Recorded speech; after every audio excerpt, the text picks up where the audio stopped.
jërë ngeen jëf yéen ñi safoo site internet bi di Buzz Actu 221 ñu neen leen bu baax jaajëfal leen ci kóolu tege sopp bi ak topp bi nga xamante ne rek yi nag ñu koy topp bu leen fàttee abonné di bës cloche de notification yi ngir mën a am yeneen i info jaajëfal nañu leen bu baax ci ànd bi ak topp bi nga xamante ne rek nañu koy topp ci site internet bi di Buzz Actu 221 li gën a fës ci bopp xabaar yi nag dañ koy door rek ginnaaw bu ñu ko dàqee nag ci poste coordonnateur national des agropoles kii di Djily Mbaye Lo nag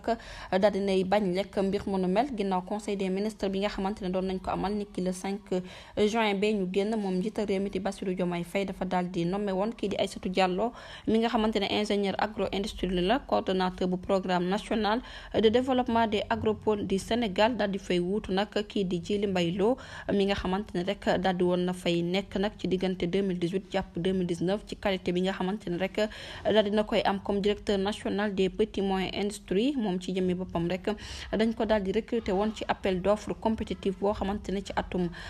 décembre 2020 la woon comme nag nañuy defee rek personnel yi projet yi ginnaaw ñaari at yi nga xamante ne essayé na ko ci diirub 2021 jàpp 2022 dañoo gis na rek liggéeyam daal dinay positif kii di Djily Mbaye Lo nag mu bénéficié wu ab contrat boo xamante ne rek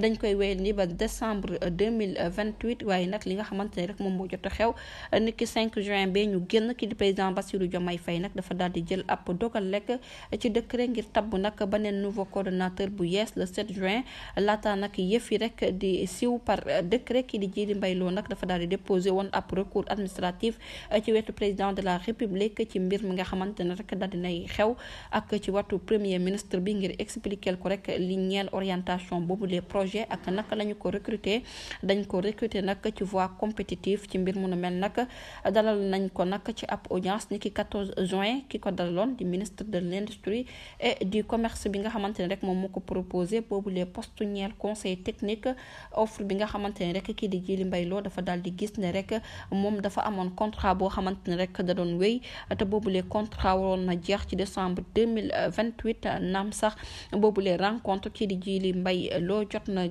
jot nañ ko dalal niki 9 juillet mu nekk nag fanweeri fan ak juróom benn yoo xamante ne rek ginnaaw bu ñu jëlee boobu le décret mu ñeel 5 juin nekk ab courrier boo xamante ne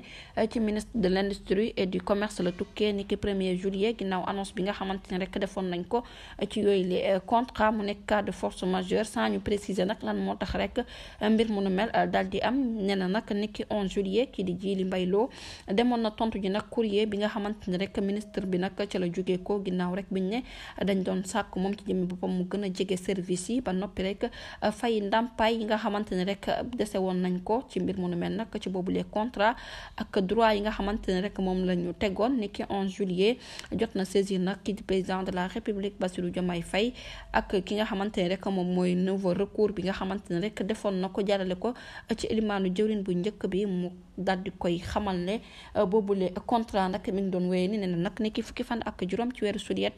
bi 12 jotee ba tegal 57 minutes inspecteur administratif et financier bu ministère de l'industrie et du commerce da koo daal di woo téléphone daal di koy xamal que ne nag dafa daal di jot ab ordre que ne moom ci jëmmi boppam rek war na am mission boo xamante ne rek war na ko saytu ñeel passation service ak coordonnateur bi nga xamante ne moom moo war a dugg nee na nag laaj na ko ndax nag daf ko transféré ab courrier boo xamante ne rek de manière officielle la mu daal di koy wax ginnaaw 3 heures de temps yi nga xamante ne rek jot na ko def boobu les envoi nag jarale ko ci assistantam mu nekk ordre mission boo xamante ne rek lañ ko ca wax moo di ab passation de service boo xamante ne rek amul lenn loo xamante ne bind nañ ko fa wala amul benn date boo xamante ne wala ab heure boo xamante ne daal dinañ koy bind mu nekk ab remarque bu mu def nit ki 18 juillet ginnaaw bi 10 heures jotee kii di Djily Mbaye Lo dafa daal di jot ab appel nag ci assistant di ko xamle que ne nag daal dinañuy jot ab annonce ci wetu gardien bi nga xamante ne rek daal dina yëkkati kàddu ne ab passation service la war a amal ne na nag woon huissier ngir mu def boobu le constat mu daal di koy jeexalee moom Djily Mbaye Lo ginnaaw rek ba mu defee ak pàttali